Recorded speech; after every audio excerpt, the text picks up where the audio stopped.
Hey guys, JamesMCD's Reviews here. Welcome to another episode of the Cinematic Bucket List series. And today we're going to be talking about Mission Impossible, released in 1996, directed by Brian De Palma. When Ethan Hunt, the leader of a crack espionage team whose perilous operation has gone awry with no explanation, discovers that a mole has penetrated the CIA, he's surprised to learn that he's the #1 suspect. To clear his name, Hunt must ferret out the real double agent and, in the process, even the score. As you guys probably know, the 7th entry in the Mission Impossible franchise, Dead Reckoning Part 1, is coming out this weekend, and normally with this type of movie, it would be the type that would warrant a big fuck-off binge watch, but I'm currently in the middle of another fuck-off binge watch, and I'm kind of on a time crunch, so right now we're just doing the original, and maybe at some point later on I'll go back and do the other ones, but for right now we're talking about the original. So starting off, just general thoughts, I really enjoyed this movie. I know it's based on a TV show, which I haven't seen, but the movie both does and doesn't feel like an extended episode of the TV show. Like, kind of it does in the way that sort of it's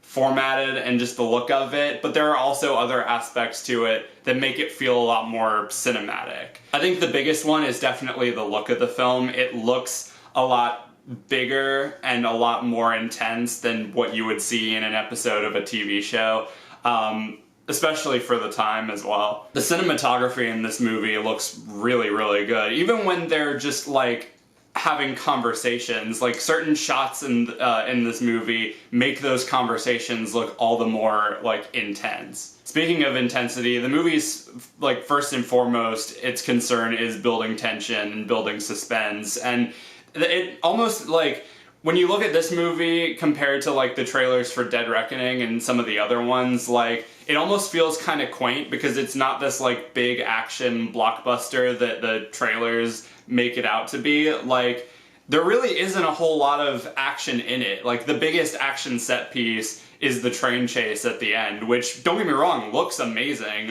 It still really, really holds up. Again, it makes it feel a little bit more quaint just how much of it is like CGI corrected, whereas here, like, they've been showing a bunch of featurettes for Dead Reckoning, showing off all the practical effects and the stunt work used for that movie.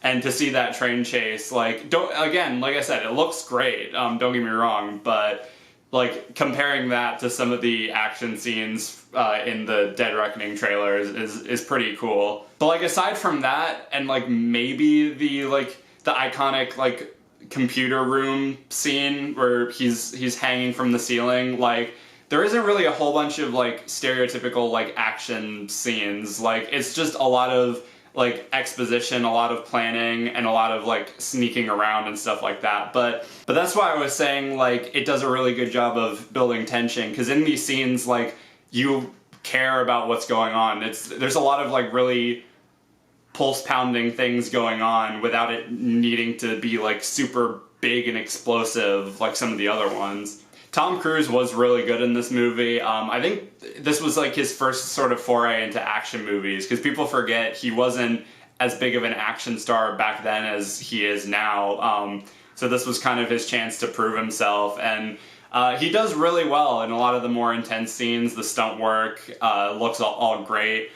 He's very charismatic, but he's also like very sort of stressed out constantly, because like the movie opens with his entire team getting like snuffed out, and you know he's kind of on the edge. He's not sure what's going on, and he just needs answers, and he needs to like work quickly to like put the pieces together. I think because they keep the focus so heavily on Ethan, which they should, he's the main character, it does kind of mean that a lot of the other characters don't really get much in terms of development. I mean, granted, I'm sure that's what the other movies are for, to build up those like sort of relationships, but really it's all about Ethan trying to work to like solve this case and like get the information that is needed and everything like that, and make sure that his name is cleared and the proper people are brought to justice.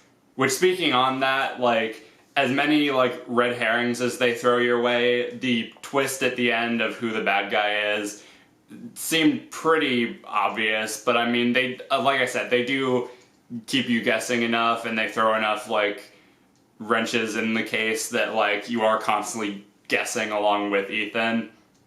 But I mean, who would have thought Jon Voight would be the bad guy? I don't really have too much else to say. I don't really have too much else to complain about.